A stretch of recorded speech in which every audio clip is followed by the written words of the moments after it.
La sonnette a retenti à précisément 15h17 un mardi après-midi, exactement 6 mois après que j'ai enterré mon mari de 40 ans. J'étais dans le jardin en train de m'occuper des roses que Bart avait plantées pour notre 20e anniversaire, essayant de me convaincre que la vie pouvait continuer normalement, malgré le vide béant que son absence avait laissé dans ma routine quotidienne. Quand j'ai ouvert la porte d'entrée, un gentleman distingué dans un costume anthracite coûteux se tenait sur mon porche, tenant une mallette en cuir et arborant l'expression sérieuse que les avocats semblent perfectionner à la faculté de droit. Madame Blackwood, mon nom est Edmund Thornfield de Thornfield et Associés. J'ai des instructions plutôt extraordinaires de la part de votre défunt mari que je devais vous remettre précisément 6 mois après son décès. Mon cœur a raté un battement. Bart avait été plein de surprises tout au long de notre mariage, mais des instructions posthumes livrées par des avocats étaient un nouveau développement, même pour lui. Des instructions ? Monsieur Thornfield ? Le testament de mon mari a été lu il y a des mois. Tout était assez simple. Madame Blackwood, cette affaire est distincte des procédures de succession standard. Puis-je entrer ? Ce dont j'ai besoin de discuter avec vous est d'une nature plutôt inhabituelle.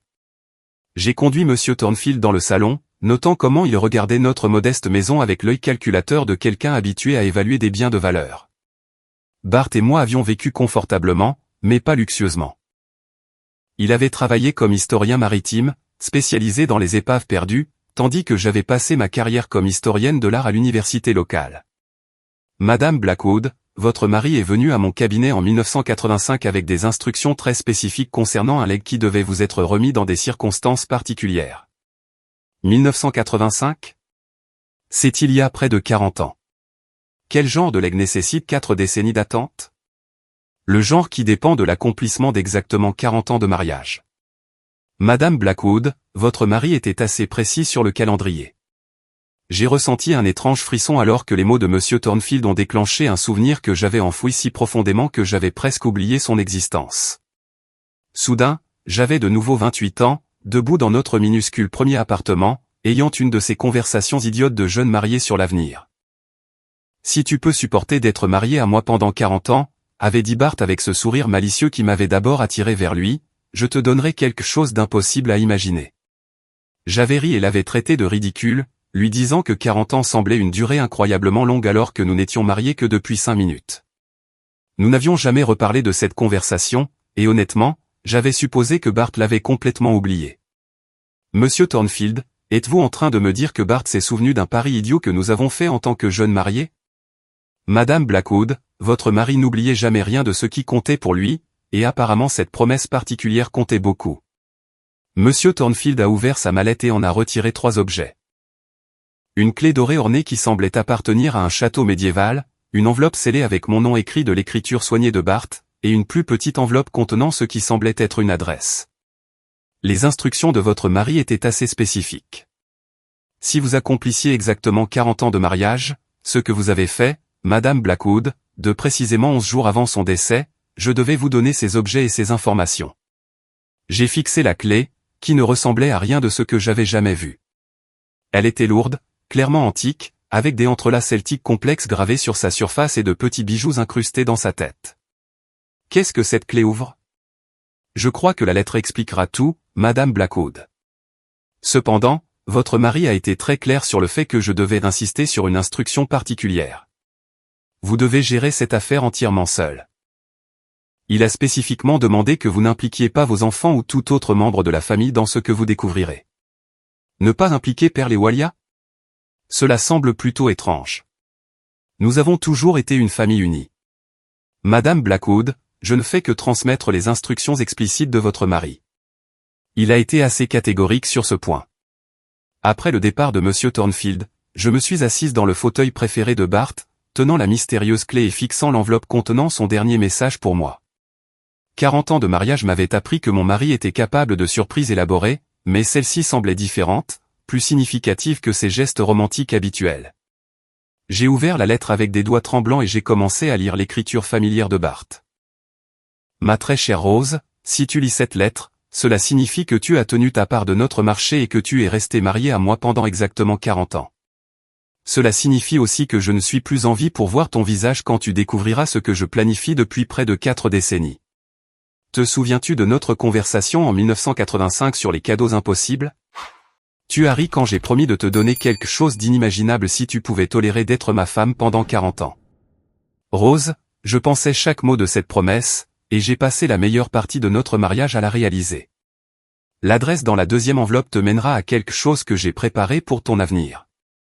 Un avenir que j'espérais passer ensemble, mais que je réalise maintenant que tu devras peut-être apprécier sans moi.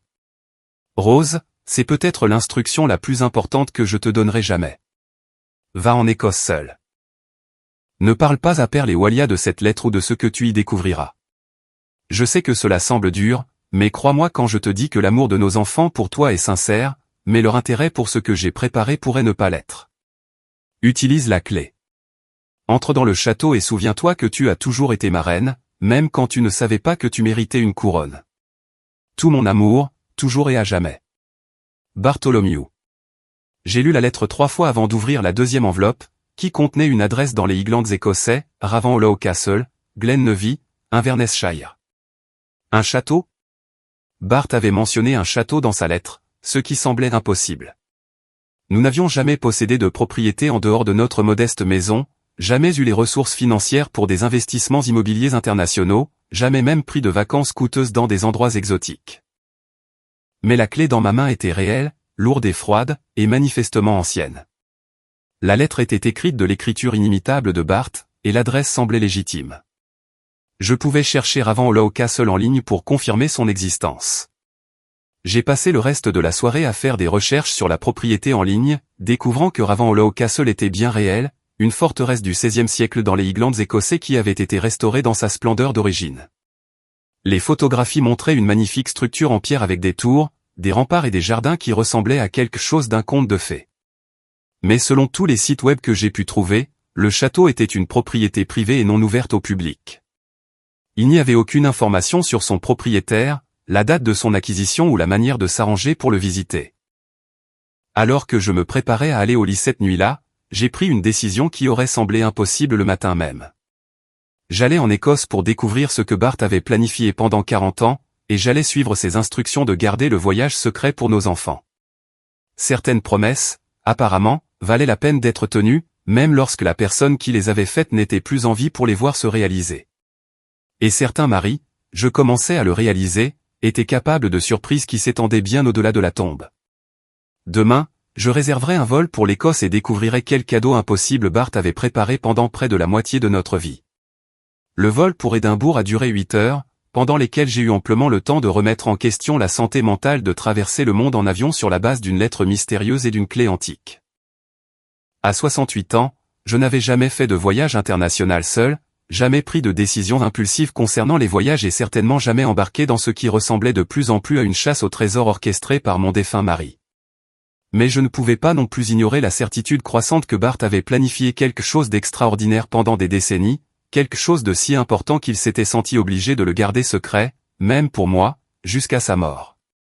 J'avais dit à Pearl et Walia que je prenais de brèves vacances pour surmonter mon deuil, ce qui n'était pas entièrement faux. Ce que je n'ai pas mentionné, c'est ma destination ou les circonstances mystérieuses qui avaient suscité mon soudain désir de voyage international. Maman, es-tu sûre de devoir voyager seule si peu de temps après la mort de papa, m'avait demandé Pearl quand je l'ai appelé pour l'informer de mes plans. Peut-être qu'Walia ou moi devrions venir avec toi.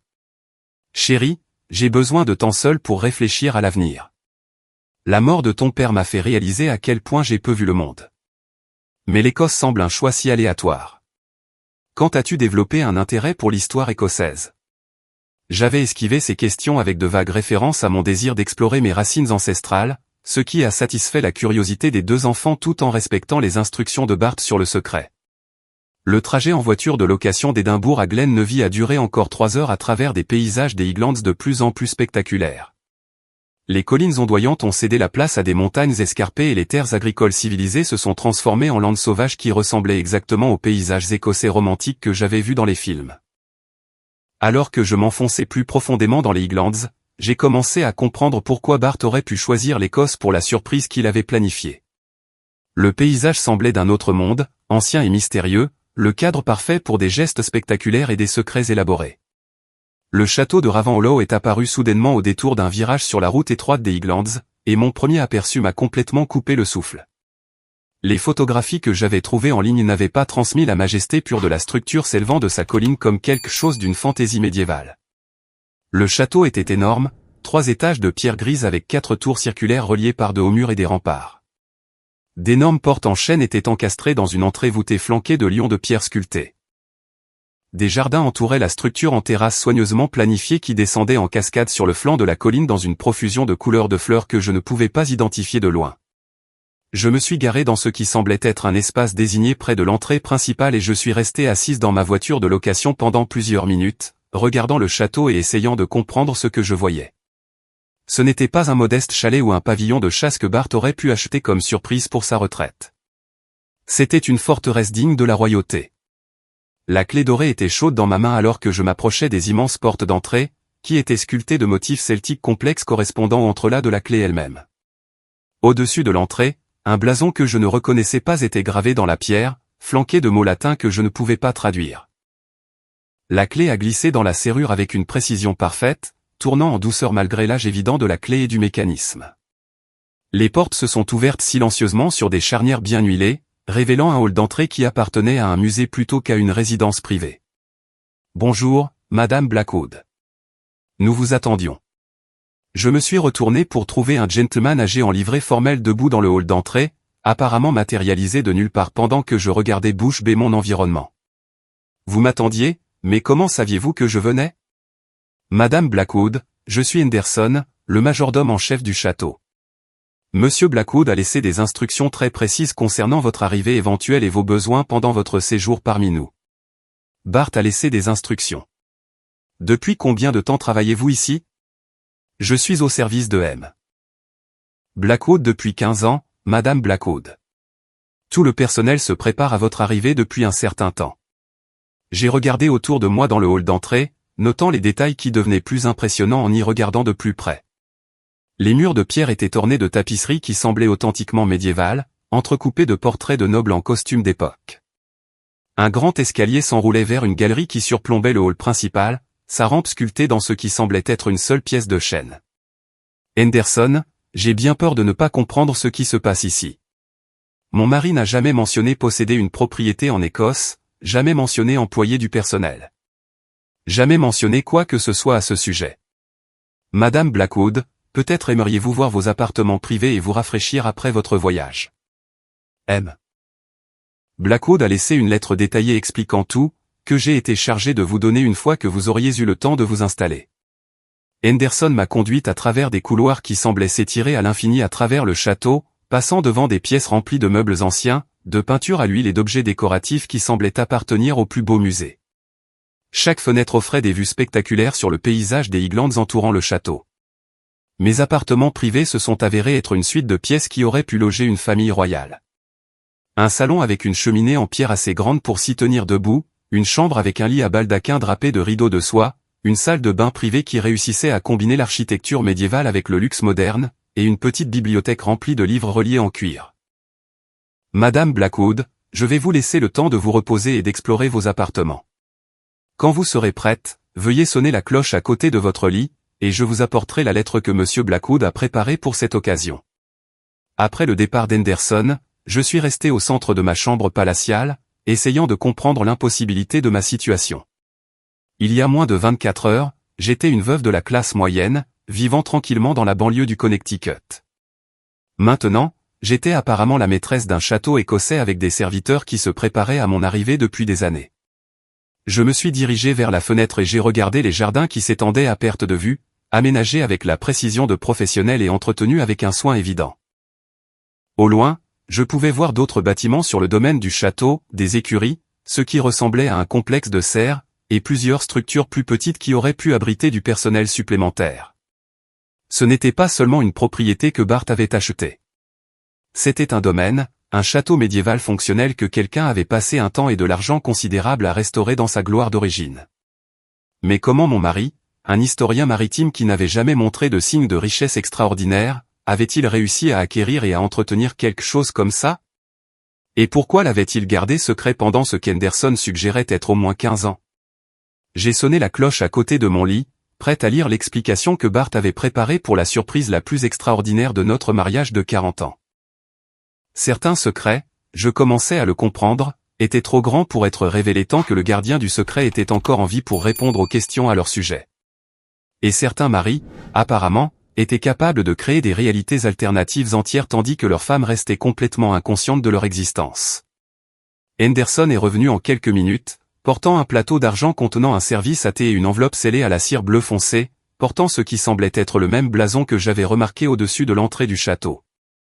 L'enveloppe était épaisse, suggérant une lettre substantielle, et mon nom était écrit dessus de l'écriture distinctive de Bart. Madame Blackwood, Monsieur Blackwood a été très précis sur le fait que vous deviez lire cette lettre en privé et prendre tout le temps nécessaire pour traiter les informations qu'elle contient. Henderson, avant de lire ceci, je dois vous demander quelque chose. Depuis combien de temps connaissez-vous mon mari? J'ai rencontré Monsieur Blackwood pour la première fois il y a 17 ans, Madame Blackwood, lorsqu'il a acheté le château de Ravenhollow. Je travaillais pour les propriétaires précédents et j'ai été inclus dans la transition du domaine. 17 ans. Bart a acheté ce château il y a 17 ans. En effet, Madame Blackwood. Il a consacré beaucoup de temps et de ressources à la restauration de la propriété dans son état actuel, bien qu'il ne l'ait visité que peut-être 2 fois par an jusqu'à récemment. J'ai eu le vertige en traitant cette information. Il y a 17 ans, c'était en 2007, quand je pensais que Bart faisait simplement ses voyages de recherche habituels pour étudier l'archéologie maritime. Apparemment, ces voyages de recherche avaient inclus l'achat et la rénovation d'un château écossais. Henderson, mon mari a-t-il jamais mentionné pourquoi il gardait cette propriété secrète pour sa famille? Monsieur Blackwood a été très clair sur le fait que Ravenhollow était préparé comme un cadeau spécial pour vous, Madame Blackwood, à ne révéler que dans des circonstances spécifiques. Il pensait que la surprise serait plus significative si vous la découvriez naturellement plutôt que de vous la faire expliquer de son vivant pour voir votre réaction. Après qu'Henderson se soit retiré, je me suis installé dans le luxueux salon avec mon thé et j'ai soigneusement brisé le seau de cire sur la lettre de Bart. À l'intérieur, j'ai trouvé plusieurs pages de son écriture ainsi que ce qui semblait être des documents historiques et des photographies. Ma bien-aimée Rose, si tu lis cette lettre au château de Ravenhollow, cela signifie que tu as fait le premier pas vers la découverte du secret le plus important que j'ai gardé tout au long de notre mariage. J'espère que tu pardonneras la nature élaborée de cette révélation, mais certaines histoires sont trop extraordinaires pour être racontées sans un cadre et un contexte approprié. Rose, tout ce que tu vis à Ravenhollow, le château, le personnel, le domaine t'appartient. J'ai acheté ce domaine il y a 17 ans et je le prépare comme ta future résidence, bien que j'ai espéré partager de nombreuses années ici avec toi plutôt que de te laisser le découvrir seul. Mais pour comprendre pourquoi j'ai choisi ce château en particulier et pourquoi j'ai passé près de 2 décennies à le préparer pour toi, tu dois savoir quelque chose que j'ai découvert il y a 25 ans et qui a changé nos circonstances financières d'une manière que je ne t'ai jamais racontée. J'ai interrompu ma lecture, me sentant de plus en plus désorienté par ces révélations sur des achats immobiliers secrets et des circonstances financières cachées. J'avais géré notre budget familial pendant 40 ans et n'avais jamais détecté de revenus ou de dépenses inhabituelles qui suggéraient que Bart disposait de ressources suffisantes pour acheter des châteaux écossais. Rose, en 1999, alors que je faisais des recherches sur des épaves dans les Highlands écossais pour un livre sur les catastrophes maritimes, j'ai découvert quelque chose que les historiens cherchaient depuis 1746. Le trésor perdu de la famille royale Stuart. Après la bataille de Culloden, lorsque les partisans de Bonnie Prince Charlie ont réalisé que leur cause était perdue, plusieurs clans des Highlands ont travaillé ensemble pour cacher le trésor royal. Joyaux de la couronne, or, argent et artefacts inestimables quelque part dans les montagnes près de Glenavy.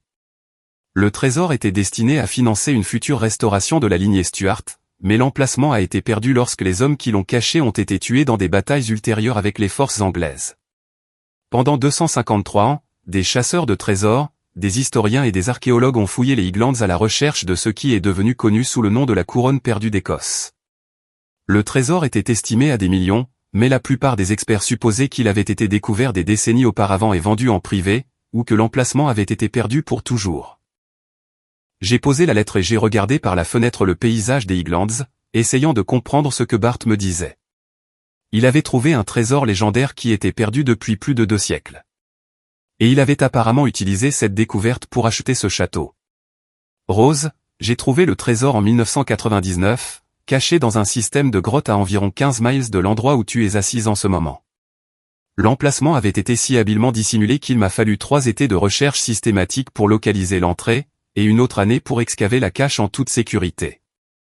Ce que j'ai découvert a dépassé toutes les estimations que les historiens avaient faites sur la valeur du trésor, des pièces d'or, de l'argenterie, des couronnes serties de bijoux, des armes de cérémonie et des artefacts qui représentaient le patrimoine artistique et culturel de la royauté écossaise. Lorsque j'ai fait évaluer professionnellement la collection, l'estimation conservatrice était de 500 millions de livres. J'ai failli laisser tomber ma tasse de thé en absorbant cette information. 500 millions de livres ? C'était plus d'argent que je ne pouvais même conceptualiser, et encore moins imaginer que mon modeste mari ait acquis grâce à la chasse au trésor. Rose, je sais que tu dois te demander pourquoi je ne t'ai jamais parlé de cette découverte et pourquoi je n'ai pas immédiatement utilisé le trésor pour transformer notre style de vie. La réponse est compliquée, mais elle se résume à ma certitude qu'une richesse soudaine et énorme aurait changé la dynamique de notre famille d'une manière qui n'aurait peut-être pas été bénéfique. J'avais vu ce qui arrivait aux gens qui gagnaient à la loterie ou héritaient de fortunes inattendues. Comment les parents et les amis commençaient à les traiter différemment. Comment les enfants développaient des attentes irréalistes à propos de l'argent. Comment les mariages étaient mis à rude épreuve par les pressions qui accompagnaient la richesse soudaine. Plus important encore, je voulais m'assurer que si quelque chose m'arrivait, tu serais financièrement en sécurité et traité avec la dignité et le respect que tu as toujours mérité, mais que tu n'aurais peut-être pas reçu si nos enfants avaient connu l'étendue de nos ressources. J'ai pensé à Pearl et Walia, qui avaient tous deux eu des difficultés financières malgré leur éducation et leurs opportunités de carrière. Ils avaient souvent fait des commentaires sur leur impatience d'hériter de notre patrimoine, bien qu'ils supposaient que celui-ci se composerait de notre modeste maison et de la pension de Bart. Rose, j'ai passé 17 ans à créer Ravenhollow comme un endroit où tu pourrais vivre comme la reine que tu as toujours été à mes yeux. Le château est entièrement doté en personnel, complètement entretenu et financièrement doté pour fonctionner indéfiniment sans nécessiter aucune contribution de ta part. Mais le château n'est qu'une partie de ce que je te laisse. Demain, Henderson te montrera la chambre forte que j'ai construite sous le château, où la collection royale Stuart est exposée dans un musée privé qui t'appartient entièrement. Tu contrôles maintenant une fortune que la plupart des gens ne pourraient pas dépenser en 10 vies, et tu as les ressources pour vivre comme tu le souhaites pour le reste de tes jours. Ma chère Rose, tu as épousé un historien maritime et tu découvres que tu es maintenant la reine secrète d'un château écossais avec un trésor royal dans ton sous-sol. Bienvenue dans ta nouvelle vie. Tout mon amour éternel, Bartholomew.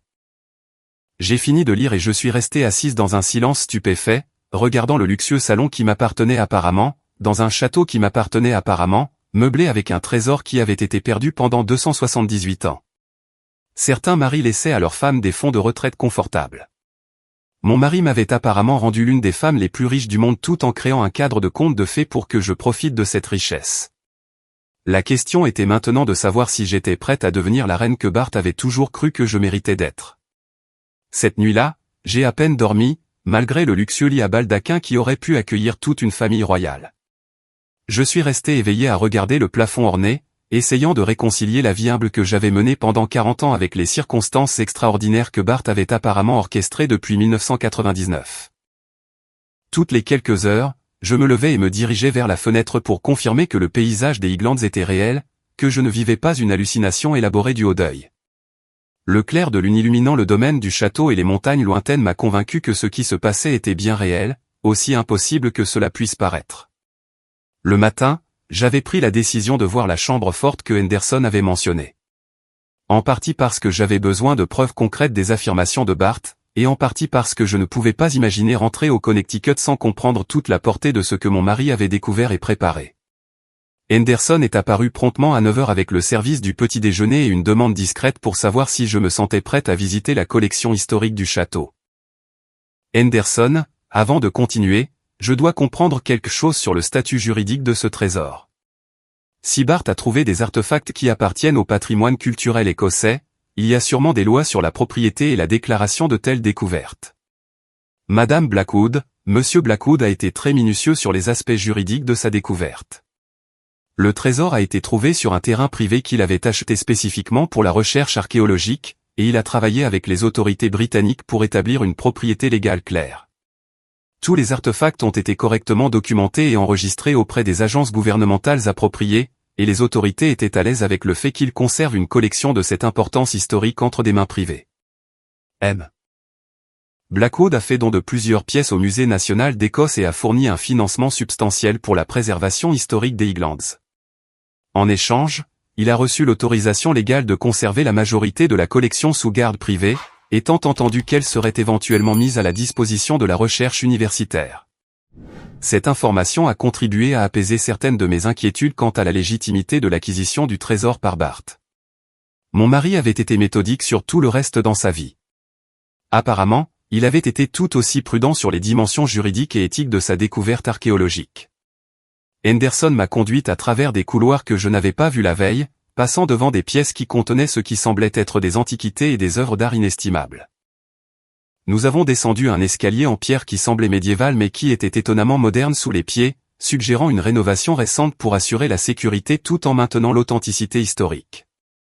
Monsieur Blackwood a consacré des efforts considérables à la création d'un environnement approprié pour l'exposition et la préservation de la collection Stuart, a expliqué Henderson alors que nous approchions d'une lourde porte en bois encastrée dans le mur de pierre.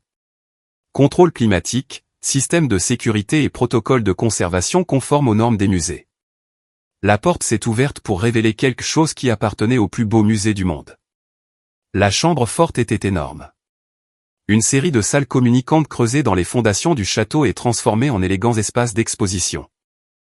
Des vitrines bordaient les murs, chacune contenant des artefacts qui brillaient sous des systèmes d'éclairage professionnels. Des couronnes en or serties d'émeraude, de saphir et de rubis qui captaient la lumière comme des étoiles capturées. Des armes de cérémonie en argent avec des poignées enveloppées de fils d'or. Des calices sertis de bijoux qui avaient probablement orné les tables royales des siècles avant la Révolution américaine.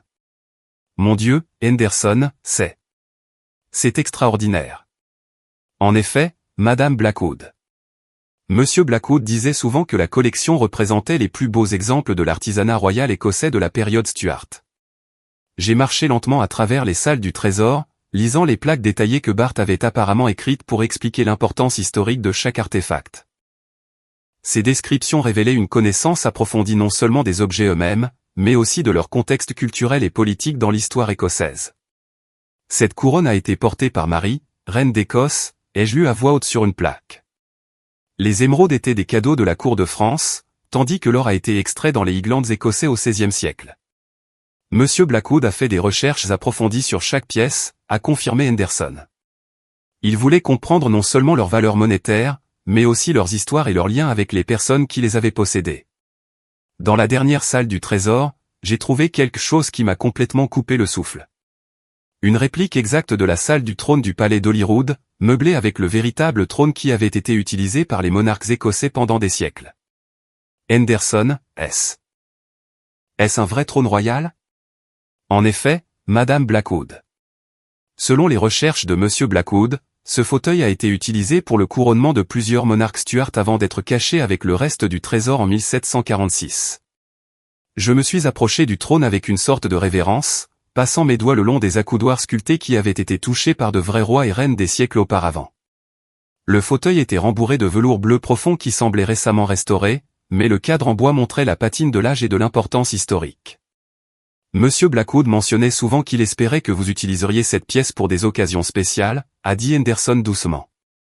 Il estimait que vous méritiez de savoir ce que c'était que de s'asseoir sur un véritable trône royal. Bart voulait que je m'assoie sur un trône. Madame Blackwood, Blackwood disait souvent que vous aviez été sa reine pendant 40 ans et qu'il était temps que vous ayez une couronne à la hauteur de votre dignité. J'ai regardé le trône, pensant à 40 ans de mariage avec un homme qui m'avait apparemment vu comme une reine, alors que je me voyais comme une professeure de classe moyenne avec des ambitions ordinaires et des attentes modestes. Henderson, qu'est-ce que mon mari envisageait exactement pour ma vie ici à Ravenlow? Monsieur Blackwood espérait que vous choisiriez de vivre ici en tant que maîtresse du château, entourée de beauté et de luxe qui honore votre position d'épouse bien-aimée et de gardienne de cette collection historique. Et si je choisissais de ne pas vivre ici, si je décidais de retourner au Connecticut et de continuer ma vie normale? Madame Blackwood, tout ici vous appartient, peu importe où vous choisissez de vivre. La seule exigence de Monsieur Blackwood était que vous ayez la possibilité de vivre comme une reine si vous décidiez que cela vous plaisait. J'ai regardé autour de la chambre forte, calculant la richesse impossible qu'elle représentait et la responsabilité qu'elle entraînait. Bart m'avait donné non seulement de l'argent, mais aussi des artefacts culturels qui me reliaient à des siècles d'histoire écossaise et de tradition royale. Henderson, je dois vous demander quelque chose d'important. Mon mari a-t-il jamais mentionné quoi que ce soit concernant la relation de nos enfants avec cet héritage? L'expression d'Henderson est devenue soigneusement neutre, suggérant qu'il s'attendait à cette question.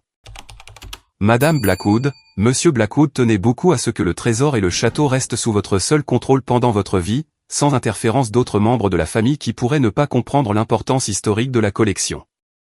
Il craignait que Pearl et Walia ne voient le trésor comme un actif financier plutôt que comme une responsabilité culturelle. Monsieur Blackwood estimait que la richesse soudaine et énorme pourrait changer vos relations familiales d'une manière qui ne profiterait à personne. Certains chasseurs de trésors passaient leur vie à chercher de l'or et des bijoux. Mon mari avait trouvé le plus grand trésor de l'histoire écossaise et avait passé 17 ans à le transformer en une vie de conte de fées pour sa femme. Maintenant, je devais décider si j'étais assez courageuse pour devenir la reine qu'il avait toujours cru que je méritais d'être. Ce soir-là, je me suis assise dans ce que Henderson m'a informé être ma salle à manger privée, mangeant un repas préparé par ce qu'il a mentionné avec désinvolture être le chef du château. La salle à manger était plus petite que la salle de banquet formelle qu'il m'avait montrée plus tôt, mais toujours assez grande pour accueillir un dîner pour 20 personnes. Le repas était extraordinaire, du saumon écossais pêché localement, des légumes rôtis des jardins du château et du vin de ce que Henderson a décrit comme la cave privée de Monsieur Blackwood. Tout était servi sur de la porcelaine portant le même blason que j'avais vu dans tout le château. Henderson, de quelle famille est le blason affiché dans tout Ravenhollow? C'est le blason de la famille Blackwood, Madame Blackwood. M. Blackwood l'a fait rechercher et concevoir lorsqu'il a acheté le château. Il estimait qu'établir une identité héraldique appropriée était important pour la dignité du domaine. Bart a créé son propre blason familial. En effet, Madame Blackwood, il a travaillé avec le Collège des Armes à Londres pour établir des droits héraldiques légitimes basés sur son ascendance écossaise et sa tutelle du trésor Stuart. J'ai regardé le dessin complexe brodé sur la serviette à côté de mon assiette, réalisant que Bart n'avait pas seulement acquis un château et un trésor royal, mais avait également établi le cadre juridique pour que nous vivions comme de véritables nobles écossais. Après le dîner, Henderson m'a présenté ce qu'il a décrit comme les journaux privés de Monsieur Blackwood, détaillant ses recherches et sa planification pour Ravenhollow. Les journaux remplissaient 3 volumes reliés en cuir et relataient 17 ans de préparation méticuleuse pour ma découverte éventuelle de sa vie secrète. J'ai passé la soirée à lire des entrées qui révélaient l'incroyable étendue de la planification de Bart. 15 mars 2008. Négociation terminée pour l'achat de terrains supplémentaires entourant le château. Rose aura besoin d'intimité et de sécurité lorsqu'elle s'installera éventuellement ici. 3 septembre 2010. Entretien avec des membres potentiels du personnel de maison. Il faut trouver des personnes qui comprennent qu'elles servent quelqu'un qui mérite un traitement royal, même si elles ne réalisent pas sa propre valeur. 12 décembre 2014. Installation terminée du système de contrôle climatique de qualité musée dans la chambre forte du trésor. Chaque artefact doit être parfaitement conservé pour le plaisir de Rose et ses décisions éventuelles concernant l'accès du public. 7 avril 2018. Rose a mentionné se sentir peu appréciée après que l'université l'ait de nouveau écartée pour le poste de directrice de département. Elle n'a aucune idée qu'elle aura bientôt son propre château où son intelligence et sa dignité seront dûment reconnues.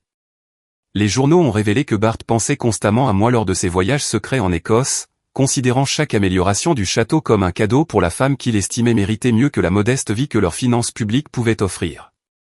Mais l'entrée la plus révélatrice datait de seulement 6 mois avant sa mort. 15 juin 2024. Visite de Ravenhollow pour ce qui pourrait être la dernière fois avant que Rose ne le découvre. Ma santé décline plus vite que je ne l'espérais, mais tout est préparé pour son arrivée. Henderson et le personnel comprennent leurs responsabilités. Les documents juridiques sont finalisés. Rose aura tout ce dont elle a besoin pour vivre comme la reine qu'elle a toujours été. Mon plus grand regret est que je ne serai pas là pour voir son visage quand elle réalisera ce dont elle a hérité.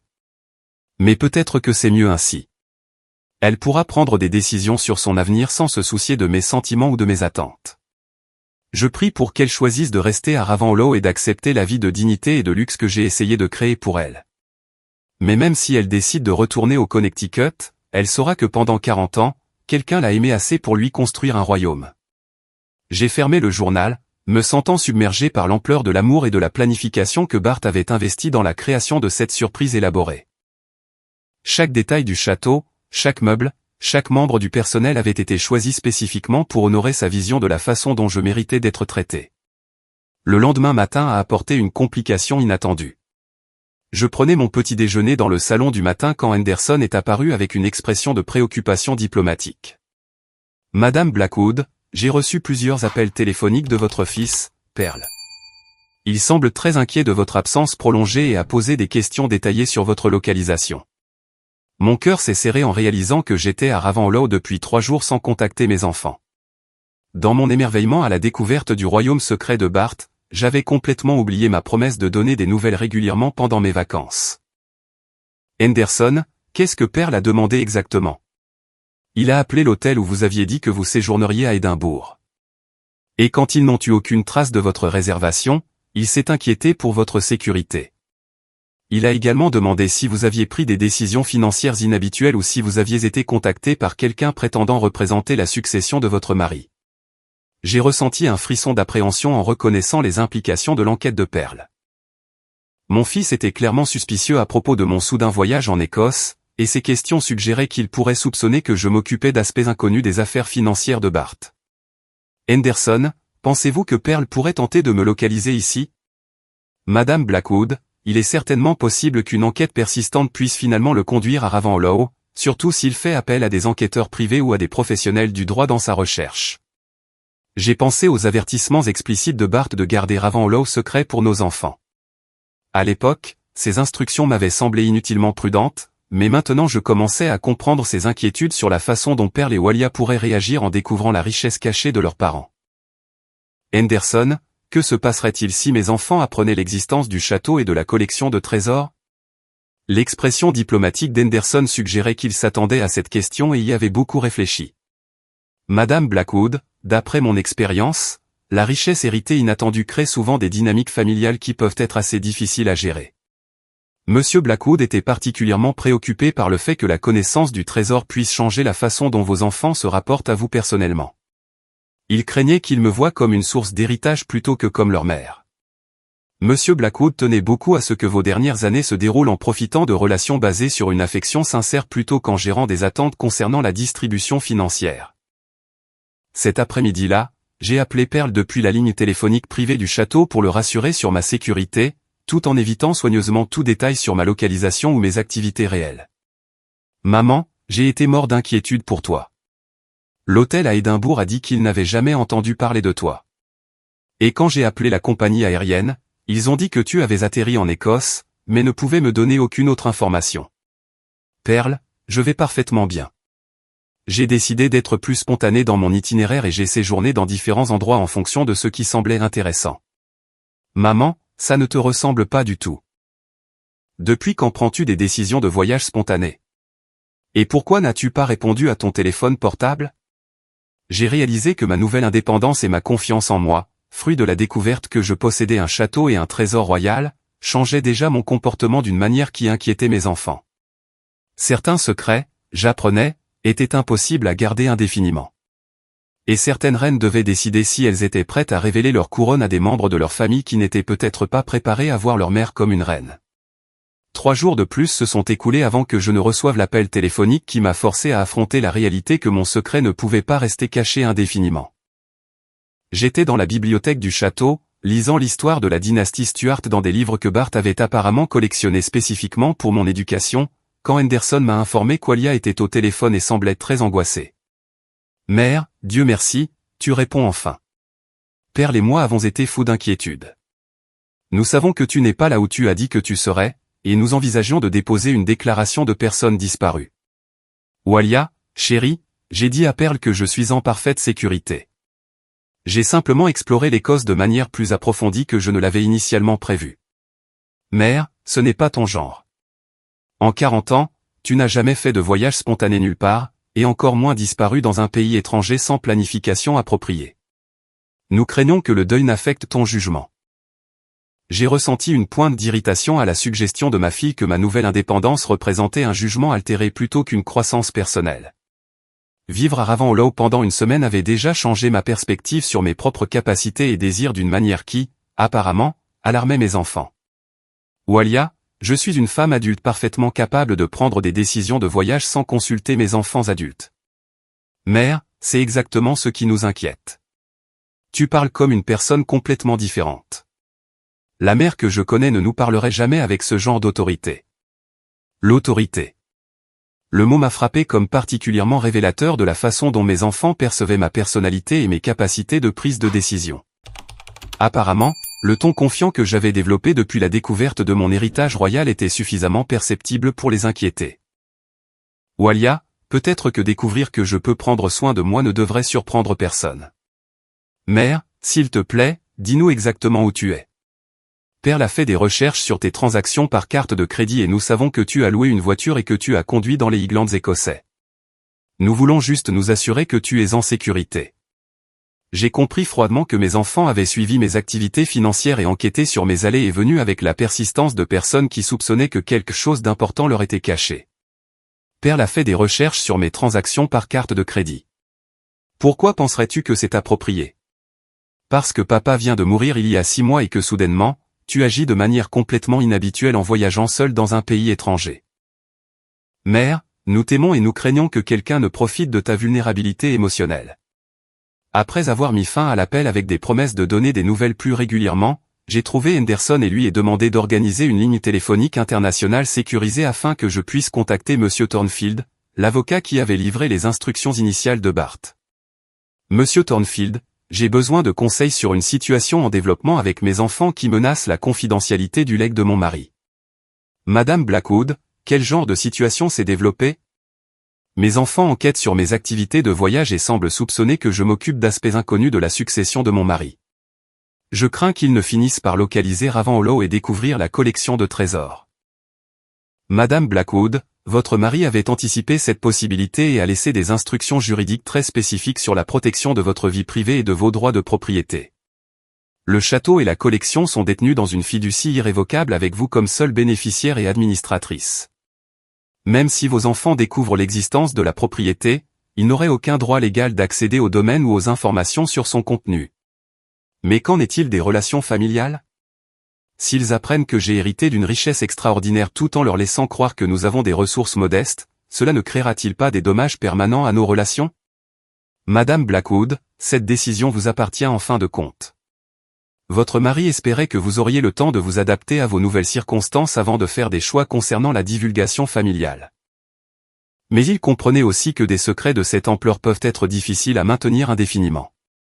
Ce soir-là, j'ai pris une décision qui me semblait à la fois nécessaire et terrifiante. J'ai appelé mes 2 enfants et je les ai invités à me rejoindre en Écosse pour ce que j'ai décrit comme une conversation familiale importante sur l'héritage de votre père. Mère, quel genre de conversation sur l'héritage nécessite de voyager en Écosse? A demandé Perle avec une suspicion évidente. Le genre que ton père a planifié pendant 17 ans et que j'ai passé la dernière semaine à essayer de comprendre moi-même. 17 ans? Mère? De quoi parles-tu? Perle, ton père m'a laissé des surprises très importantes que je pense que toi et Walia devriez apprendre directement plutôt que de les découvrir par vos enquêtes sur mes transactions par carte de crédit. 2 jours plus tard, je me tenais dans le hall d'entrée du château, attendant l'arrivée de mes enfants, portant une tenue que Henderson m'avait suggérée avec tact de la garde-robe de Madame Blackwood, des vêtements qui avaient été achetés et stockés au château spécifiquement pour ma résidence éventuelle là-bas. La robe était élégante, mais pas ostentatoire, clairement chère, mais pas tapa accent grave-l'œil, parfaitement ajustée et manifestement sur mesure. En me regardant dans le miroir orné du hall d'entrée, j'ai réalisé que je ressemblais à quelqu'un qui appartenait à un château, quelqu'un qui possédait la confiance et l'autorité qui venait de savoir qu'elle possédait une richesse extraordinaire et des trésors historiques. Lorsque la voiture de location de Perle et Walia s'est arrêtée dans l'allée du château, je les ai regardés par la fenêtre fixée Ravenhollow avec des expressions de complète stupéfaction. Ils sont restés assis dans leur voiture pendant plusieurs minutes, essayant apparemment de comprendre pourquoi leur mère les avait invités à la rencontrer dans ce qui semblait être une attraction touristique majeure. Mère, a appelé Perle d'une voix incertaine alors que j'ouvrais les immenses portes d'entrée. Qu'est-ce que c'est que cet endroit? Pourquoi nous rencontres-tu dans une sorte de musée? Perle. Walia. Bienvenue au château de Ravenhollow. Entrez, et je vous expliquerai tout ce que votre père voulait que vous sachiez sur la vie qu'il a préparée pour moi. Alors que mes enfants entraient dans le château, j'ai regardé leur visage enregistrer le même étonnement et la même désorientation que j'avais ressenti à mon arrivée. Mais j'ai aussi détecté autre chose dans leurs expressions, du calcul, une évaluation et ce qui semblait être un calcul mental rapide de la valeur de ce qu'ils voyaient. Mère, a dit Walia lentement. À qui appartient ce château? Et qu'est-ce que cela a à voir avec l'héritage de papa? Ce château m'appartient, ma chérie, ainsi que tout ce qu'il contient. Ton père a passé les 17 dernières années de sa vie à le créer comme un cadeau pour mon avenir. Certains enfants apprenaient progressivement la vie secrète de leurs parents par des indices et des révélations partielles. Mes enfants allaient découvrir que leur père avait fait de leur mère une reine secrète, et que la modeste famille dans laquelle ils avaient grandi était une fiction élaborée conçue pour les protéger d'attentes qu'ils n'auraient peut-être pas pu gérer.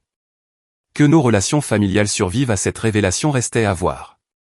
Le silence dans le hall d'entrée s'est prolongé pendant près d'une minute entière alors que Perle et Walia absorbaient ma déclaration sur la propriété du château de Ravenhollow. J'ai regardé leur visage passer par l'incrédulité, la confusion et ce qui semblait être des calculs rapides sur les implications de la richesse inattendue de leur mère. « Mère, que veux-tu dire par « ce château t'appartient » a demandé Perle avec le ton prudent de quelqu'un parlant à une personne qui pourrait être en proie à des délires.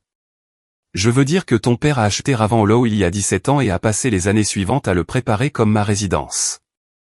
Tout ici, le château, le domaine, le mobilier, le personnel, m'appartient maintenant. » Walia a regardé autour du hall d'entrée avec une appréciation évidente pour les œuvres d'art et les antiquités coûteuses, son œil de décoratrice d'intérieur évaluant automatiquement la valeur de ce qu'elle voyait.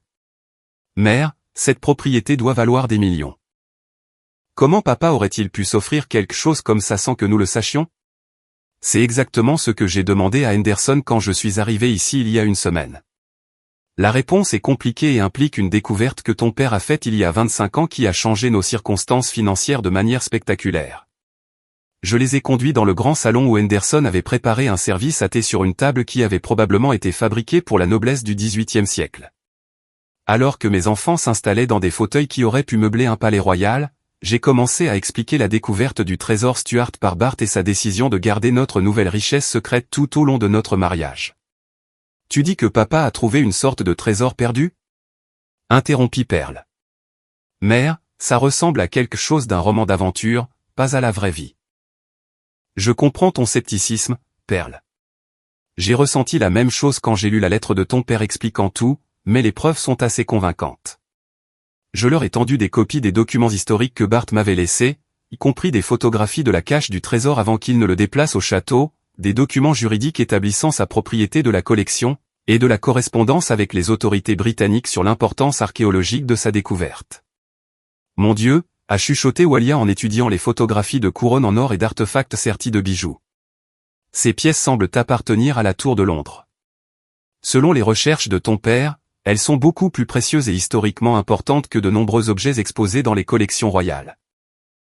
Le trésor Stuart a été caché pendant 278 ans et représente les plus beaux exemples de l'artisanat royal écossais de la période médiévale.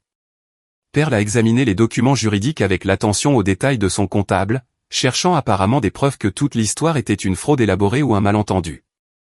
Mère, ces documents semblent légitimes, mais je ne comprends toujours pas pourquoi papa a gardé quelque chose d'aussi important secret pour sa famille pendant plus de 2 décennies.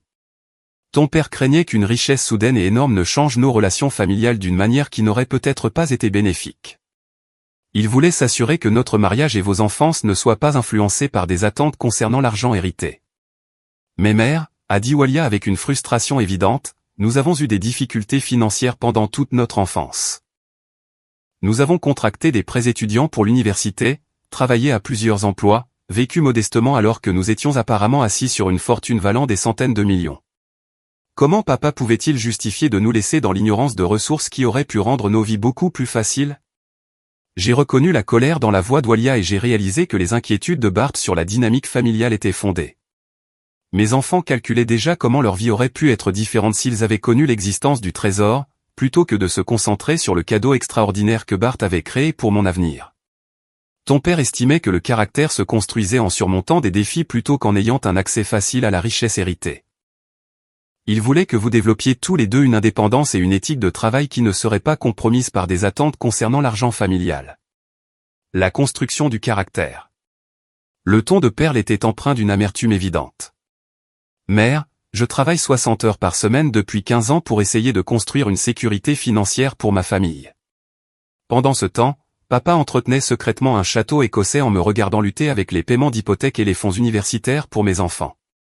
Je me suis senti sur la défensive quant aux décisions de Bart, reconnaissant que mes enfants traitaient la révélation exactement comme ils l'avaient craint, en se concentrant sur la façon dont le secret les avait désavantagés plutôt qu'en appréciant la nature extraordinaire de ce qu'il avait accompli.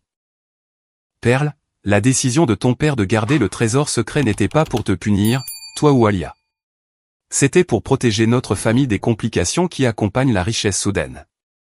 Quelles complications, a demandé Walia. La complication de pouvoir s'offrir de belles choses. La complication de ne pas s'inquiéter de la sécurité financière. La complication de pouvoir poursuivre des carrières basées sur la passion plutôt que sur la nécessité économique. Henderson est apparu discrètement à l'embrasure de la porte, sentant apparemment la tension dans la conversation et voulant offrir son aide. Peut-être que les enfants aimeraient voir la collection de trésors, a-t-il suggéré diplomatiquement. Monsieur Blackwood a toujours estimé que l'expérience directe des artefacts aiderait les gens à comprendre l'ampleur de ce qu'il avait découvert. Oui, ai-je convenu, reconnaissant que les discussions abstraites sur la richesse étaient moins convaincantes que de voir réellement la collection royale Stuart. Je pense que vous devez tous les deux comprendre exactement ce que votre père a trouvé et pourquoi il ressentait une telle responsabilité de le préserver. Alors qu'Henderson nous conduisait vers la chambre forte, j'ai remarqué que mes deux enfants étaient devenus très silencieux, traitant apparemment les implications de posséder des artefacts qui avaient appartenu à la royauté écossaise. La dynamique concurrentielle que j'avais parfois observée entre eux semblait s'intensifier alors qu'ils contemplaient les questions d'héritage. Mère, a dit Perle alors que nous descendions l'escalier en pierre, qu'adviendra-t-il de tout cela quand tu ne seras plus en mesure de gérer un domaine aussi vaste? Tu demandes des informations sur l'héritage, Perle? Je demande des informations sur la planification pratique d'actifs de cette ampleur. Des propriétés comme celle-ci nécessitent une gestion spécialisée, une surveillance juridique, une planification fiscale, des considérations d'assurance. Ton père a laissé des instructions très détaillées sur la gestion à long terme du domaine et de la collection, ai-je interrompu, reconnaissant que Perle pensait déjà au château comme un actif commercial plutôt que comme une maison où sa mère pourrait choisir de vivre. Alors que nous entrions dans la chambre forte, mes deux enfants sont restés complètement silencieux, regardant les vitrines de couronnes en or, d'armes serties de bijoux et d'artefacts royaux avec des expressions d'admiration mêlées à un calcul financier évident. C'est extraordinaire, a finalement réussi à dire Walia. Mère, tu es littéralement l'une des personnes les plus riches du monde. Certains enfants apprenaient l'existence des actifs cachés de leurs parents et se sentaient reconnaissants pour une sécurité familiale inattendue. Mes enfants apprenaient l'existence d'une richesse héritée et commençaient immédiatement à calculer leur propre position par rapport à des ressources qu'ils n'avaient jamais su exister. Les avertissements de Bart sur la dynamique familiale se révélaient plus prémonitoires que je ne l'avais espéré. La transformation du comportement de mes enfants après avoir vu la chambre forte du trésor a été à la fois immédiate et troublante. Quelques heures après avoir découvert l'étendue de mon héritage, ils étaient passés d'enfants inquiets des voyages mystérieux de leur mère à des conseillers stratégiques désireux de discuter de la bonne gestion d'actifs extraordinaires. Mère, nous devons parler des protocoles de sécurité pour une collection de cette valeur, a annoncé Perle pendant le dîner, que le chef du château avait préparé spécifiquement pour la visite de mes enfants. Documentation d'assurance, expertise professionnelle, implication fiscale. Il y a des dizaines de considérations qui nécessitent une attention immédiate. Ton père a passé 17 ans à aborder ces considérations, Perle. Tout a été correctement documenté, assuré et structuré légalement. Mais mère, la planification de papa a été conçue pour des circonstances différentes. Maintenant que tu es la seule propriétaire d'actifs valant des centaines de millions, tu as besoin de conseils financiers contemporains sur l'optimisation, la diversification et la planification successorale. J'ai remarqué que le langage de Perle était devenu de plus en plus formel et orienté vers les affaires, comme s'il parlait à une cliente plutôt qu'à sa mère. L'affection décontractée qui avait caractérisé notre relation pendant 35 ans avait été remplacée par le professionnalisme prudent qu'il utilisait avec les clients les plus riches de son cabinet comptable. Perle, suggères-tu que les arrangements de ton père sont inadéquats? Je suggère que la gestion d'une richesse de cette ampleur nécessite une expertise spécialisée qui pourrait bénéficier de l'avis de la famille et de stratégies financières contemporaines. Walia avait adopté une approche différente mais tout aussi préoccupante, se concentrant sur ce qu'elle décrivait comme l'optimisation du style de vie pour mes nouvelles circonstances. Mère, tu auras besoin d'une garde-robe complète adaptée à ta position de maîtresse d'un château comme celui-ci. Des stylistes personnels, des secrétaires sociaux, des organisateurs d'événements. Il y a toute une infrastructure requise pour vivre à ce niveau de société. Walia, Je vis ici depuis plus d'une semaine et je n'ai ressenti aucun manque d'équipement nécessaire. Mais mère, tu vois trop petit. Avec des ressources comme celle-ci, tu pourrais organiser des galas de charité, des événements culturels, des collectes de fonds politiques. Tu pourrais avoir une influence sociale importante si tu te positionnais stratégiquement. J'ai réalisé que mes 2 enfants avaient immédiatement commencé à imaginer des rôles élargis pour eux-mêmes par rapport à ma nouvelle richesse. Perle en tant que conseiller financier et gestionnaire, Walia en tant que consultante en style de vie et coordinatrice sociale. Aucun des deux ne semblait particulièrement intéressé par mes propres sentiments sur la vie à Ravenshollow ou par mes désirs sur la façon de passer mes dernières années. Les enfants, et si je vous disais que j'envisageais de vendre le château et de donner la collection de trésors à des musées appropriés? L'alarme qui a éclaté sur leurs 2 visages était révélatrice. Mère, ce serait extrêmement prématuré, a dit Perle rapidement. Les décisions financières majeures ne devraient pas être prises sans une analyse complète des alternatives et des implications. Et mère, pense à l'impact culturel que tu pourrais avoir en conservant la collection en privé, a ajouté Walia. La propriété privée permet plus de flexibilité dans la manière dont les artefacts sont exposés et partagés avec le public. J'ai reconnu que ma question hypothétique sur la vente avait déclenché des réponses protectrices immédiates, comme si mes enfants avaient déjà commencé à penser au château et au trésor comme des actifs familiaux nécessitant leur avis avant toute décision majeure. Ce soir-là, après que mes enfants se soient retirés dans leur chambre d'amis, j'ai eu une conversation privée avec Henderson sur mes observations de leur comportement. Henderson, mon mari a-t-il laissé des instructions spécifiques sur la manière de gérer les pressions familiales concernant la gestion du domaine? Madame Blackwood, M. Blackwood a été très précis sur le fait que toutes les décisions concernant le château et la collection devaient rester entièrement sous votre contrôle, sans influence des membres de la famille qui pourraient ne pas comprendre l'importance historique de ce qu'il avait préservé. Il a anticipé que Perle et Walia pourraient essayer d'influencer mes choix. Monsieur Blackwood tenait beaucoup à ce que les personnes qui n'avaient pas passé des années à rechercher l'importance culturelle de la collection ne la considèrent principalement que comme un actif financier plutôt que comme une responsabilité envers le patrimoine écossais. Le lendemain matin a apporté une conversation qui a confirmé mes préoccupations croissantes quant aux motivations de mes enfants. J'ai trouvé Perle et Walia dans la bibliothèque du château, penchés sur des ordinateurs portables et des documents juridiques, menant apparemment des recherches sur la gestion de patrimoine et la planification successorale. Mère, nous avons discuté de quelques idées pour optimiser ta situation financière, a commencé Perle avec un enthousiasme évident. Il existe des structures de fiducie sophistiquées qui pourraient offrir des avantages fiscaux tout en garantissant une surveillance professionnelle de la gestion des actifs. Et mère, j'ai fait des recherches sur les fondations culturelles et les modèles de musées privés qui pourraient te permettre de garder le contrôle de la collection tout en bénéficiant d'avantages fiscaux substantiels pour les programmes d'accès public, a ajouté Walia. Vous avez fait des recherches sur mes options financières sans me consulter d'abord. Nous voulions te présenter des alternatives complètes pour que tu puisses prendre des décisions éclairées, a expliqué Perle. Mère, une richesse de cette ampleur nécessite une planification stratégique qui tient compte des intérêts familiaux sur plusieurs générations. Plusieurs générations?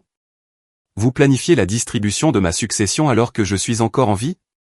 Mère, ce n'est pas ce que nous voulions dire, a dit Walia rapidement, bien que son expression suggère que la planification générationnelle avait bien fait partie de leur discussion.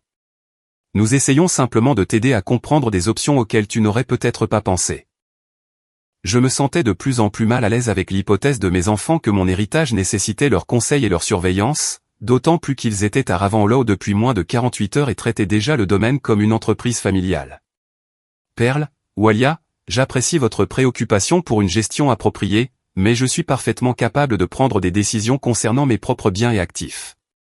Mais mère, a insisté Perle, tu n'as pas l'expérience de la gestion de patrimoine à ce niveau. La complexité des avoirs internationaux, des artefacts culturels, de la gestion du personnel, de la conformité juridique. Ce sont des domaines où des conseils professionnels pourraient éviter des erreurs coûteuses. Et mère, a ajouté Walia, nous sommes une famille. Nous voulons t'aider à profiter de ton héritage tout en veillant à ce que tout soit correctement structuré pour l'avenir. J'ai regardé mes enfants, reconnaissant que leurs offres d'aide venaient d'une véritable attention mêlée à un intérêt personnel évident pour maintenir une implication dans des actifs que leur famille ne s'attendait jamais à posséder. Les enfants, j'ai besoin que vous compreniez quelque chose d'important. Votre père m'a spécifiquement demandé de gérer cet héritage de manière indépendante, sans pression ni avis de la famille sur la façon dont je devrais vivre ou sur les décisions que je devrais prendre. Mais mère, papa n'aurait sûrement pas pu anticiper la complexité de ce qu'il te laissait à gérer seul, a argumenté Perle. Certains parents découvraient que l'amour de leurs enfants était inconditionnel. D'autres parents découvraient qu'une richesse extraordinaire révélait la tendance de leurs enfants à confondre l'inquiétude pour le bien-être de leur mère avec l'inquiétude pour la préservation de leur propre accès aux actifs hérités. Je commençais à comprendre dans quelle catégorie se situait ma dynamique familiale, et je commençais à apprécier pourquoi Bart avait été si insistant pour garder son trésor secret jusqu'à sa mort. Le point de rupture est survenu au petit déjeuner 3 jours plus tard, lorsque j'ai découvert Perle au téléphone avec ce qui semblait être un cabinet d'avocats, discutant des stratégies d'optimisation de fiducie pour les actifs culturels hérités. Il parlait doucement dans le salon du matin, supposant apparemment que je n'entendrais pas sa conversation sur la nécessité d'assurer une surveillance fiduciaire appropriée pour la gestion du patrimoine familial. Perle, qui consultes-tu exactement à propos de ma succession? Mon fils a eu l'air surpris, ne s'attendant clairement pas à être surpris en train de discuter de mes affaires financières avec des tiers. Mère, je rassemblais simplement des informations sur les meilleures pratiques pour gérer des collections de ce type. Il existe des entreprises spécialisées qui s'occupent de musées privés et de fiducies culturelles. Tu rassemblais des informations sur la gestion de mon héritage sans me consulter d'abord. Mère, j'essayais d'être utile. Des actifs de cette ampleur nécessitent une surveillance professionnelle qui va au-delà de ce que tu pourrais être à l'aise de gérer seul. Je me sentais furieuse à l'idée que l'on me croyait incapable de gérer mes propres affaires et encore plus furieuse de la croyance apparente de Perle qu'il avait le droit de rechercher des options de gestion pour des biens qui m'appartenaient entièrement. Perle, mes biens et mes décisions financières ne sont pas des sujets appropriés pour tes recherches et consultations indépendantes. Mais mère, nous sommes une famille. Nous voulons nous assurer que tu es protégé contre d'éventuelles erreurs ou l'exploitation par des personnes qui pourraient profiter de ton inexpérience en matière de gestion de patrimoine. Cet après-midi-là, j'ai trouvé Walia dans la chambre forte du trésor en train de prendre des photos d'artefacts individuels, documentant apparemment la collection à des fins dont elle ne m'avait pas parlé. Walia, qu'est-ce que tu fais? Mère, je crée un inventaire visuel des pièces les plus importantes à des fins d'assurance et d'expertise. Avec une collection aussi précieuse, tu as besoin d'une documentation complète pour la sécurité et la planification successorale. T'ai-je demandé de créer un inventaire? Mère, tu as mentionné que papa avait tout documenté, mais j'ai pensé qu'une évaluation contemporaine supplémentaire pourrait être utile pour comprendre les valeurs actuelles du marché. J'ai réalisé que mes 2 enfants avaient commencé à agir comme s'ils étaient des héritiers conjoints du domaine plutôt que des visiteurs de biens qui m'appartenaient exclusivement. Ils prenaient des décisions, menaient des recherches et mettaient en œuvre des plans sans me consulter. Supposant apparemment que les relations familiales leur donnaient le pouvoir de s'immiscer dans mes affaires financières. Walia, la collection a été expertisée professionnellement à plusieurs reprises, et toute la documentation est à jour et complète. Je n'ai pas besoin que tu crées des inventaires supplémentaires. Mais mère, avoir une implication familiale dans la compréhension et la préservation de ces actifs est sûrement bénéfique pour toutes les personnes concernées. Ce soir-là, j'ai appelé Monsieur Thornfield pour discuter de la situation en développement concernant le comportement de mes enfants. Monsieur Thornfield, mes enfants semblent croire qu'ils ont une sorte d'intérêt dans mes décisions d'héritage, malgré le fait que votre documentation établit clairement ma seule propriété de tous les actifs. Madame Blackwood, c'est précisément le scénario que votre mari avait anticipé et la raison pour laquelle il était si spécifique sur le maintien de votre autorité indépendante sur le domaine. Que recommanderiez-vous pour gérer la pression familiale concernant la gestion des actifs? Madame Blackwood, votre mari a laissé des instructions très claires pour cette situation. Si des membres de la famille commençaient à traiter votre héritage comme une ressource partagée nécessitant leur avis, il voulait que vous mettiez en œuvre ce qu'il appelait une divulgation protectrice. Une divulgation protectrice?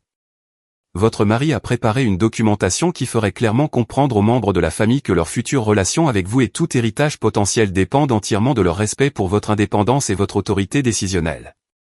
Monsieur Thornfield s'est arrangé pour livrer des documents juridiques supplémentaires que Bart avait préparés spécifiquement pour gérer la dynamique familiale autour de l'héritage. Les papiers indiquaient clairement que toute tentative d'influencer mes décisions concernant le domaine, de me pousser vers des choix financiers spécifiques ou de traiter mes biens comme des actifs familiaux entraînerait une exclusion complète de toute considération d'héritage futur. Armé de ce cadre juridique, j'ai demandé une réunion de famille le lendemain matin pour aborder ce que j'ai décrit comme des clarifications importantes sur l'héritage et les relations familiales. Perle, Walia, j'ai besoin que vous compreniez quelque chose de crucial sur la structure juridique et financière de mon héritage. Je leur ai tendu à chacun une copie des documents que M. Thornfield avait préparés. Ces papiers indiquent clairement que mon héritage est détenu dans une fiducie irrévocable qui me donne la seule autorité sur toutes les décisions concernant le château, la collection de trésors et tous les actifs connexes. La fiducie spécifie également que toute tentative des membres de la famille d'influencer mes choix ou de traiter ces actifs comme des ressources partagées entraînera leur exclusion complète des considérations d'héritage futur. J'ai regardé mes enfants lire les documents avec une alarme croissante alors qu'ils réalisaient que leur tentative de s'impliquer dans la gestion du domaine aurait pu compromettre leurs propres intérêts financiers futurs. Mère, nous n'essayons pas de te faire pression, a dit Pearl prudemment. Nous offrions simplement une aide pour une gestion financière complexe. Pearl, tu consultais des cabinets d'avocats sur l'optimisation de fiducie pour mes actifs sans ma permission. Cela constitue une tentative d'ingérence dans mon indépendance financière. Et Walia, ai-je continué, tu documentais ma collection de trésors à des fins dont tu ne m'avais pas parlé, traitant apparemment les artefacts comme des biens familiaux nécessitant ton inventaire et ton évaluation. Mère, nous essayons d'être utiles, a protesté Walia. Nous voulons que tu aies les meilleurs conseils et le meilleur soutien possible pour gérer un héritage de cette ampleur. Ce que vous faisiez, c'était de me traiter comme une femme âgée incompétente qui avait besoin de la surveillance de la famille pour prendre des décisions importantes. Votre père a anticipé ce comportement et a préparé des protections juridiques pour garantir mon indépendance. Je me suis levée, me sentant plus autoritaire et confiante que je ne l'avais été depuis des années d'interaction familiale. Les enfants, je veux que vous retourniez chez vous et que vous réfléchissiez si vous êtes intéressés à avoir une relation avec moi qui respecte mon autonomie ou si vous êtes plus intéressés à maintenir l'accès à une richesse dont vous ne connaissiez pas l'existence jusqu'à cette semaine. Mère, tu surréagis, a dit Pearl. Nous t'aimons et nous voulons t'aider. Si vous m'aimez, vous respecterez ma capacité à prendre mes propres décisions concernant mes propres biens sans vos conseils, vos recherches ou vos suggestions de gestion. Et si nous ne pouvons pas accepter ces limites, a demandé Walia doucement. Alors vous découvrirez que votre père avait raison de s'inquiéter de la façon dont la connaissance de cet héritage pourrait changer nos relations familiales. Certaines mères apprenaient que l'amour de leurs enfants était assez fort pour survivre à la découverte d'une richesse inattendue. D'autres mères apprenaient qu'un héritage extraordinaire révélait la différence entre les enfants qui les aimaient et les enfants qui aimaient leur argent. J'étais sur le point de découvrir dans quelle catégorie se situait ma propre dynamique familiale. Et je commençais à comprendre que devenir une reine nécessitait parfois de prendre des décisions qui privilégiaient la dignité à l'harmonie familiale. 6 mois après cette réunion de famille conflictuelle, j'étais assise dans la salle de la tour du château qui était devenue mon sanctuaire d'écriture privée, regardant le coucher de soleil des Highlands peindre les montagnes dans des tons d'or et de pourpre, tout en réfléchissant à la transformation extraordinaire que ma vie avait subie depuis la découverte du plus grand secret de Bart. Mes enfants étaient retournés en Amérique immédiatement après notre conversation difficile, et notre relation avait subi une restructuration fondamentale qui prouvait que les inquiétudes de Bart sur la dynamique familiale avaient été remarquablement prémonitoires. Pearl et Walia avaient tous deux passé des semaines à tenter de réparer notre relation par des appels téléphoniques qui revenaient inévitablement à des discussions sur la bonne gestion du domaine et leur désir d'aider à relever les défis de l'entretien de Ravenhollow. Mère, nous avons réfléchi à ta situation, avait dit Pearl lors d'un appel particulièrement frustrant. Et nous avons réalisé que maintenir un château écossais seul doit être incroyablement solitaire et accablant. Pearl, je ne suis pas seul. J'ai Henderson et tout le personnel de maison. De plus, j'ai développé des amitiés avec plusieurs voisins et historiens locaux qui apprécient l'importance culturelle du château. Mais, mère, ce sont des relations d'employés et des liens sociaux occasionnels. Nous sommes ta famille. Ne veux-tu pas que nous soyons impliqués dans cette phase importante de ta vie ? Je veux que vous soyez impliqués dans ma vie en tant que mes enfants qui m'aiment, pas en tant que consultants qui veulent gérer mes actifs. La distinction s'était avérée difficile à accepter pour eux. Leurs appels sont devenus moins fréquents lorsqu'ils ont réalisé que je n'allais pas les inviter à servir de conseiller pour le domaine, et leur communication s'est transformée en vérification superficielle plutôt qu'en conversation sincère sur mes expériences en tant que maîtresse de Ravenhollow.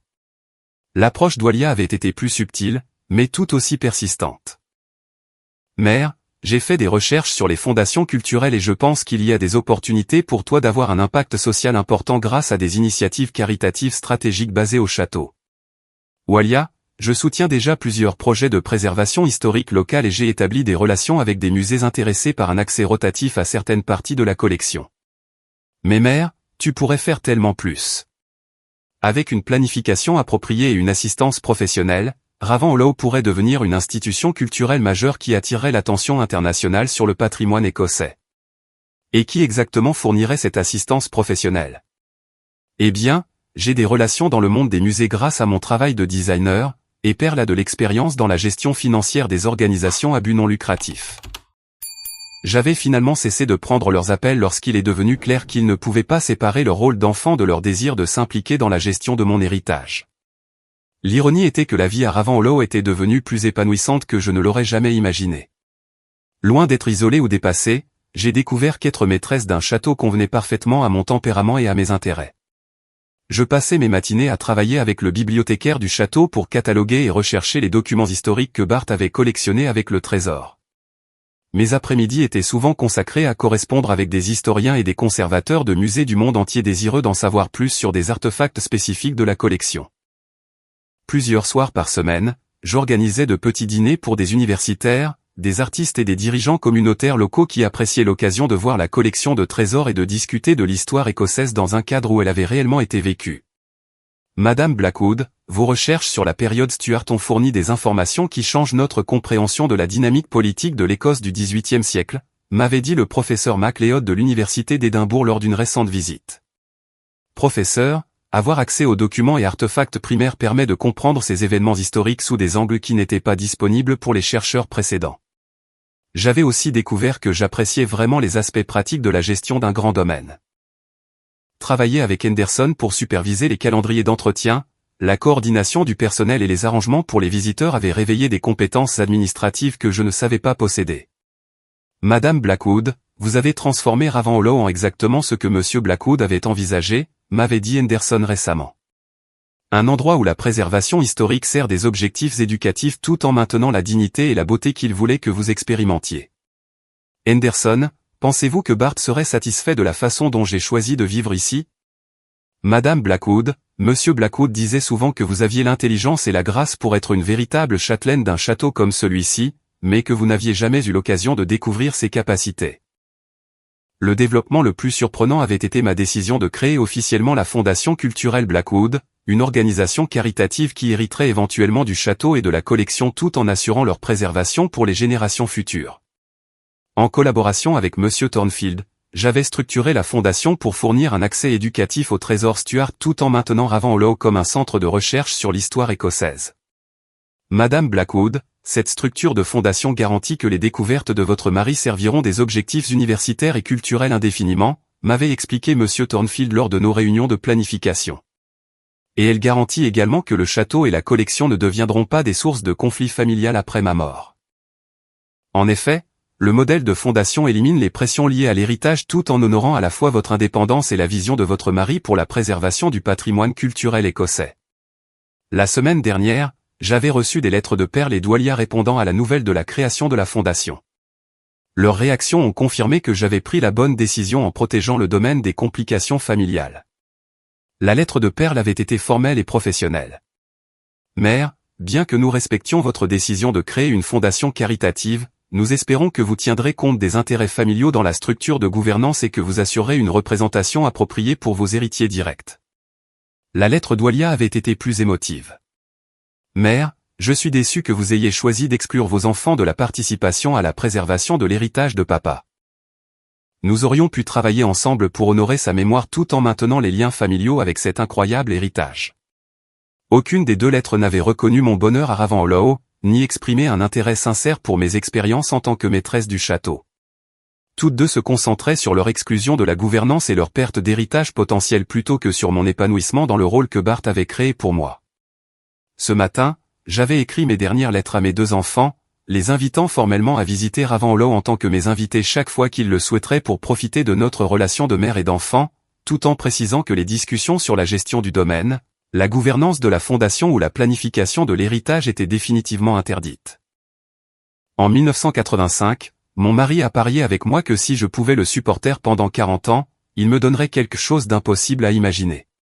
Quand j'ai ouvert cette porte de château en Écosse, j'ai découvert qu'il avait trouvé un trésor royal d'une valeur de 500 millions de livres et avait passé 17 ans à créer un royaume où je pourrais vivre comme la reine qu'il avait toujours cru que j'étais.